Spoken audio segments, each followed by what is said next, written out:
11 জন ঢাকা শাহজালাল আন্তর্জাতিক বিমানবন্দর থেকে তুরস্কের উদ্দেশ্যে রওনা হওয়া ৩০ বাংলাদেশিকে তুরস্ক ইমিগ্রেশন থেকে ফেরত পাঠানো হয়। এয়ারলাইন্সটি ছিল টার্কিশ এয়ারলাইন্সের TK713 ফ্লাইট। প্রথম দেখায় মনে হতে পারে যাত্রীদের হয়তো কোনো ভুল কাগজ ছিল, কিন্তু গভীর তদন্তে বেরিয়ে আসে এক ভয়ঙ্কর চিত্র। বাংলাদেশ থেকে গড়ে উঠেছে এক সুসংগঠিত মানব পাচার নেটওয়ার্ক, যেখানে ট্রাভেল এজেন্সি, দালাল চক্র, এমনকি সরকারি ইমিগ্রেশন কর্মকর্তারাও জড়িত। ফেরত আসা যাত্রীদের অনেকেই জীবনে এই প্রথম ঢাকায় এসেছেন ফ্লাইট ধরতে। কারো পেশা দিনমজুর, কেউ দোকানদার, কেউ বা গার্মেন্টস কর্মী। মুখে বলছিলেন 5 দিনের জন্য ঘুরতে যাচ্ছেন তুরস্ক, কিন্তু বাস্তবতা ছিল সম্পূর্ণ ভিন্ন। তাদের প্রকৃত গন্তব্য ছিল লিবিয়া হয়ে ইউরোপ। পরিকল্পনা ছিল তুরস্কে নামার পর ইস্তানবুল থেকে মিশরের আলেকজান্দ্রিয়া, সেখান থেকে লিবিয়া হয়ে সাগর পাড়ি দিয়ে ইউরোপে প্রবেশ। এই চক্রের পেছনে তারা দালালদের হাতে দিয়েছিলেন 8 থেকে 18 লক্ষ টাকা পর্যন্ত। দলটির ফ্লাইটের আগে ঢাকার পল্টনের একটি হোটেলে 3 দিনের প্রশিক্ষণ দেওয়া হয়, যেখানে শেখানো হয় কিভাবে মিশর ও লিবিয়ার ডকুমেন্ট লুকিয়ে রাখতে হবে এবং ইমিগ্রেশনে শুধু তুর্কির ট্যুরিস্ট পরিচয় দিতে হবে। এমনকি বলা হয় কোন প্রশ্নে কি উত্তর দিতে হবে, কতক্ষণ কথা বলতে হবে, হাসি মুখে কথা বললেই হয়। 11 জনের ভোরে ফ্লাইটের দিন শাহজালাল বিমানবন্দরে ইমিগ্রেশনের দায়িত্ব ছিল সি শিফট। একজন যাত্রী জানান, একজন অফিসার একসঙ্গে তাদের 30 জনের পাসপোর্ট ও বোর্ডিং পাস নিয়ে যান। পরে ফেরত এনে তাতে একটি লাইন লিখে দেন, okay from prosecution concerned A31 sir. তারপর ইমিগ্রেশন সিল দিয়ে সবাইকে ছাড়পত্র দেওয়া হয়। এই A31 হচ্ছে একটি কোড সাইন, যা ইমিগ্রেশনের উচ্চ পদস্থ কর্মকর্তার ব্যক্তিগত অনুমতির সংকেত।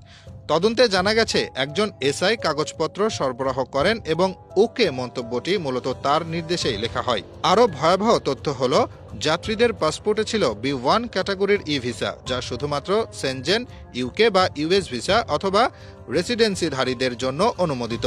অথচ এই যাত্রীদের মধ্যে কেউই সেই যোগ্যতা রাখেন না। শুধু তাই নয়, তাদের হাতে ছিল মিশরের বোর্ডিং পাস, যা তারা ঢাকাতেই পেয়েছিলেন দালালদের কাছ থেকে। তুরস্কে পৌঁছানোর পর ইমিগ্রেশন না করে তারা বিমানবন্দরে ঘোরাঘুরি করছিলেন। তখনই সন্দেহ হয় পুলিশের।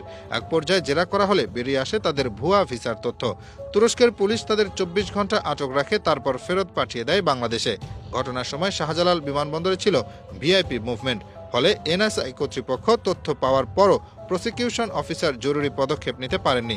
এরপর তদন্ত শুরু হয় এবং জানা যায় এই যাত্রীরা সবাই আলাদা আলাদা দালালের মাধ্যমে এসেছে। কেউ এসেছে গাজীপুর, কেউ কুমিল্লা, কেউ বা রংপুর থেকে। ফলে চক্রের মূল হোতাদের শনাক্ত করাই এখন বড় চ্যালেঞ্জ। বিশেষজ্ঞরা বলছেন, এই ঘটনার মধ্য দিয়ে আরও একটি বিষয় পরিষ্কার: বাংলাদেশের ইমিগ্রেশন সিস্টেমে দুর্নীতি এতটাই ছড়িয়ে পড়েছে যে আন্তর্জাতিক ইমিগ্রেশন ব্যবস্থার কাছে আমরা এখন সন্দেহভাজন জাতি। অনেক দেশ এখন বাংলাদেশি পাসপোর্টধারীদের হাই রিস্ক ক্যাটাগরিতে রেখেছে। ইমিগ্রেশন অফিসারদের মধ্যেও কিছু কোড চালু আছে, যেমন সন্ধ্যা, ডালিম, আপেল, কমলা, যা বোঝায় যাত্রী বিশেষ অনুমতিপ্রাপ্ত, ঘুষে ছাড়পত্র দেওয়া হবে। এই কোড ট্রাভেল এজেন্সিগুলোর মাধ্যমেই আগেই পৌঁছে দেওয়া হয় ইমিগ্রেশন ডেস্কে। প্রতি যাত্রীর জন্য ঘুষ হিসেবে দেওয়া হয় 20 থেকে 50 হাজার টাকা। একইভাবে এয়ারলাইন্স কাউন্টারে যারা বোর্ডিং পাস দেয় তারাও জড়িত। সেখানে ঘুষের পরিমাণ 20 থেকে 30 হাজার টাকা। এসব লেনদেন হয় গোপনে, কিছু ক্ষেত্রে মোবাইল বিকাশ বা নগদেও। বিশ্লেষকদের মতে, এই পরিস্থিতি যদি চলতে থাকে তাহলে আন্তর্জাতিক পর্যায়ে বাংলাদেশের পাসপোর্ট আরও দুর্বল হয়ে পড়বে। ইউরোপ বা আমেরিকা তো দূরের কথা, ভবিষ্যতে নেপাল, শ্রীলঙ্কা বা থাইল্যান্ডেও যেতে পারা কঠিন হয়ে পড়বে। এই 30 জন যাত্রী যারা ফিরেছেন তারা কেউই সন্ত্রাসী নয়। তারা চেয়েছিল শুধু জীবনের একটা সুযোগ, দারিদ্র্যের গণ্ডি পেরিয়ে নতুন এক দিগন্তে পৌঁছাতে। কিন্তু ভুল রাস্তা, প্রতারণা, দালালের ফাঁদ আর দুর্নীতিগ্রস্ত ব্যবস্থাপনা তাদের স্বপ্নকে করে দিয়েছে ধ্বংস। কেউ কেউ বলছে, যদি ঢুকতে পারতাম জীবন বদলে যেত।